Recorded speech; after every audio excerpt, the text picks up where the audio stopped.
Well, hello there. This is lecture number 15 on Transistors Design and Applications. And the topic of today is about designing a differential amplifier for a zero temperature coefficient of gain, which means that the gain is not to drift with temperature. The idea is not designing the amplifier itself, but it's the process and the things that we are going to discuss when we design such an amplifier.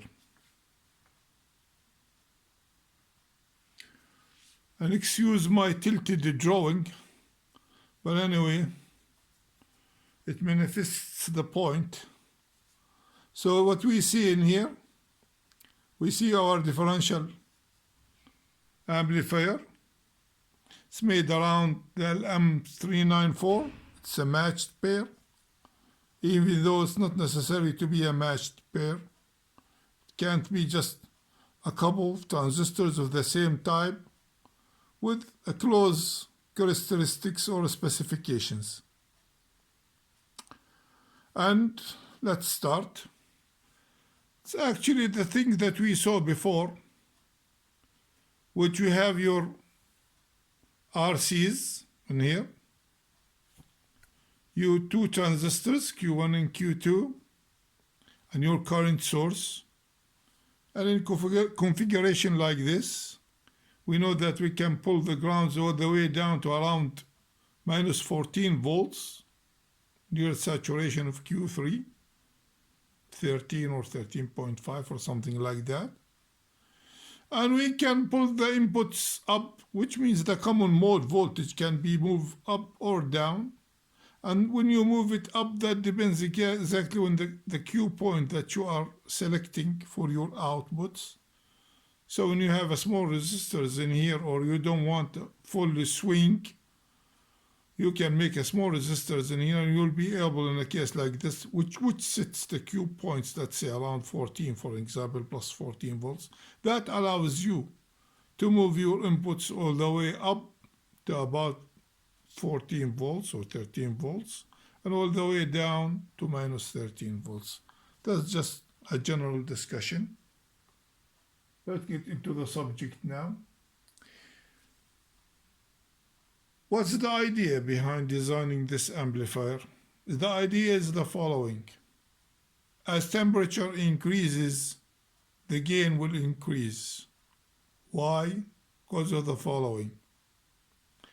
As temperature increases, this VBE of Q3 will start shrinking, and it will shrink by about 2.2 millivolt per degree centigrade. Okay? And that means you're going to have more voltage in here by about 2.2 millivolts per degree centigrade, which means more current flowing through R4. More current will split into two, one half for Q2 and one half for Q1. Okay? And again, in a configuration like this, when it's single-ended, that means you get your output, let's say from VO2 to the ground, that's a single-ended, would be equal to R3 in here, or what's R2 in here? No, R3, certain as R3, or this RC in here, divided by the little RE, by the two little REs. So again, in a configuration like this, when it's single-ended, it's equal to R3 or R1, depends on which output you are taking, divided by the little REs of Q2 and Q1. And if it's not a single-ended, it's differential-ended, or it's from both collectors, in a case like this, it would be equal to 130 kilo ohm, or R1 or R3, divided by a single RE. So the voltage will be the double, or the gain will be the double. What's the idea? It's the idea that whenever this voltage, it's double, because whenever this voltage is at its maximum positive value, this one will be at its negative maximum value. Therefore, the voltage will always be double. That's why the gain would be equal to RC on a single RE when it's a differential output, not a single-ended. And we see this in here as a matter of fact. We have our gain as a single-ended equals to RC divided by the little two REs. And we have our gain differential would be equal, which is double that one, would be equal to RC divided by RE. And let's just give you an idea about the things that we are going to talk about, or how we are going to do that kind of fixing of gain with a zero temperature coefficient. Like we said before, when this VB shrinks, that current would increase through R4. Increasing that current, okay, means the increase of current of Q2, which is half of whatever we have at R4, okay? And when that current increases, and we know always that the little RE equals VT, which is the thermal voltage, over IE. Okay? And as IE increases, the value of RE would decrease. The thermal voltage is around 26 millivolts at room temperature, divided by that IE in there. Increasing IE, which means that RE would decrease. Decreasing RE, which means increasing the gain. So therefore, the gain in a condition like this would increase as temperature increases. Okay? So the idea now is to do something about that. It's trying to fix that little RE. Since our resistor is fixed with temperature, or we surely hope so, or doesn't really change much with temperature. So the idea is to fix our little RE and make sure that it doesn't change with temperature. And how do we go by doing that? We do it as follows.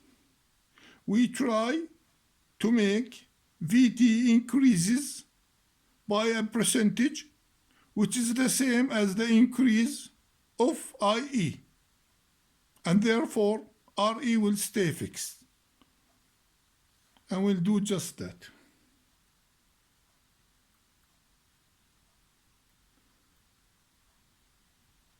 We have many equations in here, but a lot of these equations are just very basic and very simple. As we said before, our little RE, or the dynamic resistance of any emitter, equals KT over Q divided by IE over Q2. Okay? Which means the temperature in Kelvin, which is around 298 at room temperature, 25 degrees centigrade, divided by 11,600 divided by IEQ2. That's all the little RE, which equals the thermal voltage, as we said, VT over IEQ2. Okay, you have that written in there. Where K is Boltzmann constant, temperature is in Kelvin, okay, which is equal the room temperature plus 273 degrees. Q is the electron charge and I is the emitter current. Now if RE is held constant with temperature, i.e. delta I RE over delta T equals 0, that means we got our gain fixed. Then delta gain over delta T will equal 0. Okay, we choose things now. We choose our RC to be 130 kilo ohm. We can change that, of course, to increase the gain or decrease the gain, whatever you want. That's possible too. If you design the circuit and just do some changes over that RC. We choose our current to be 55, okay, and it's going to be single-ended, not differential. Therefore, RE would be equal to 2363 ohm, 2363 ohms. And RE is constant and gain is constant when the little RE over delta T is 0. That means it doesn't change with temperature, which means that the delta gain of delta T will also be 0. And that will happen also when the percentage of Vt, the thermal voltage, the delta of Vt over T, equals the same percentage as the delta IE over IE.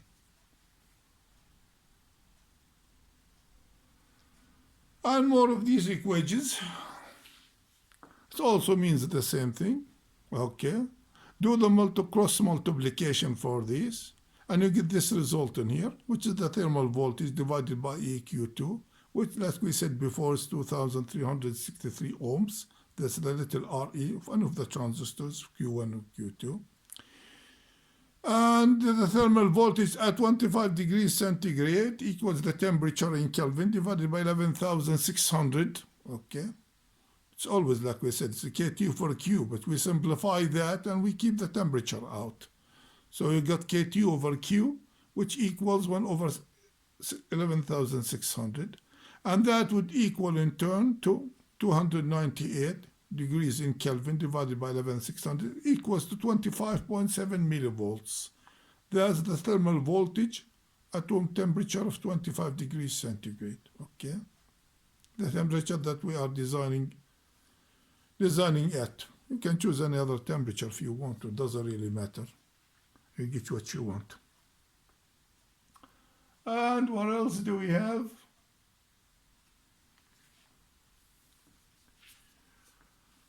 Okay, IEQ2, where we have IEQ1 also equals to IEQ2, it's the same, so we're not differentiating between them. IEQ3, this one, like we said there, it will split into two halves. Okay, so this current across R4, it equals to IE of Q2 plus IE of Q1. So IE of Q3 divided by 2, that's equal to IE of Q2, which equals R2 to Vt over Re, the thermal voltage over which equals 25.7 millivolt over that little resistance in there, okay, which equals to 10.86 microamps. That's IE of Q2. When we set our little Re's, as we set it in the gain, okay, now finding what IEQ2 should be, it would be just 10.86 microamps. And IEQ3 is double that current, so it will be equal to 21.7 microamps. And this is the important equation that we got in here. Okay, it is the little Re, which equals to the delta Vt over delta IEQ2. Okay, thing that we talked about before. And it equals to 2 times the delta Vt over delta IEQ3, because the current is double that current in there. So we just multiply it by 2. We doubled the current and multiplied our Vt by 2, our thermal voltage by 2. And after that we introduced our R4, because we know what the current of IEQ3 is, okay, which is delta VBE over R4, okay. That's the change in current, okay, the change in current. And we get our equation here. This is a very important equation, by the way. And we move forward.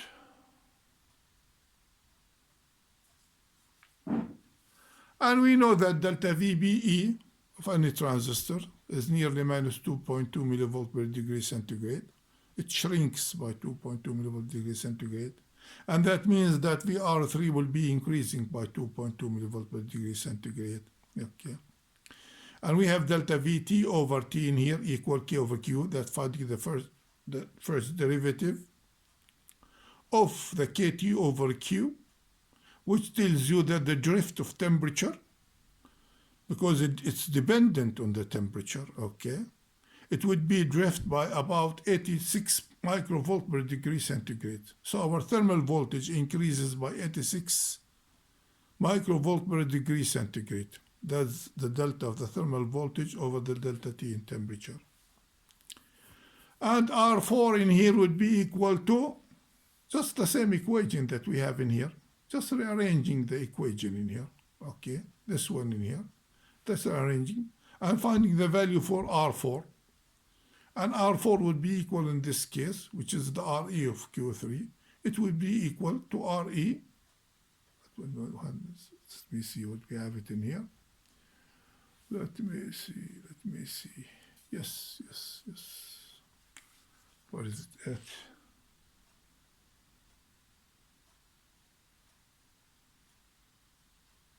Oh, yes.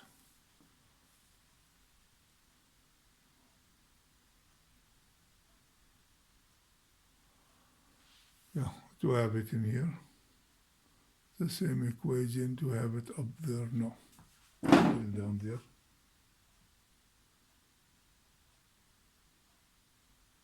Okay, so just rearranging the equation.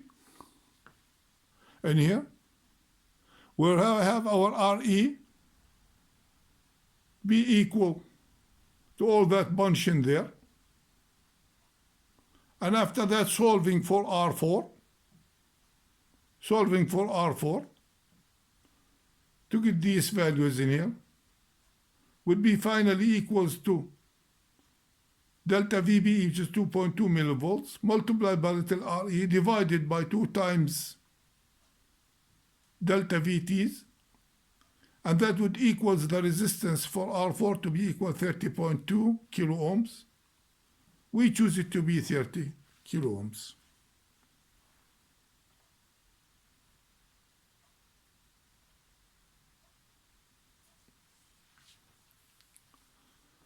And in a case like this, V of Q3, we multiply all the current by the resistance, we equal to 0.65 volts. VBE of Q3 in a case like this would be equal both the 1.23 volt, the reference voltage, minus whatever voltage in VE, you get around 0.6 volts. And actually it doesn't really matter. I mean, any changes that happens, we assume it's around 0.6 volt, but our gain is already been fixed. See, our gain doesn't really depend on the VBE in here. So we can do whatever we want, even if we chose another transistor with different VBE.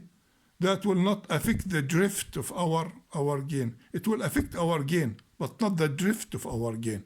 See, our gain is already fixed by choosing this resistor along with the delta VT that affects the little RE in here. So our gain is already fixed. We can play around with this resistor in here to increase the gain and decrease the gain, and maybe choose another transistor with different VBE. But still our drift is the same. We can change our gain, okay, to suit our needs.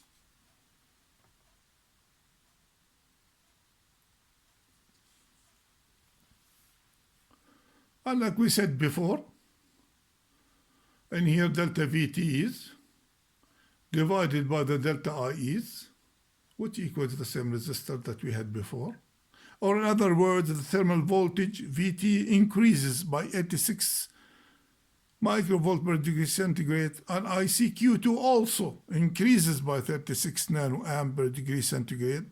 Therefore, delta VT over delta IEQ2 would be equal to this value of resistance, which means it will be constant. So as temperature increases, our VT would increase, and also our IE will increase, but the same percentage, and RE will be fixed. Okay? I think that's about it. Thank you for watching, and have a good day. Bye for now.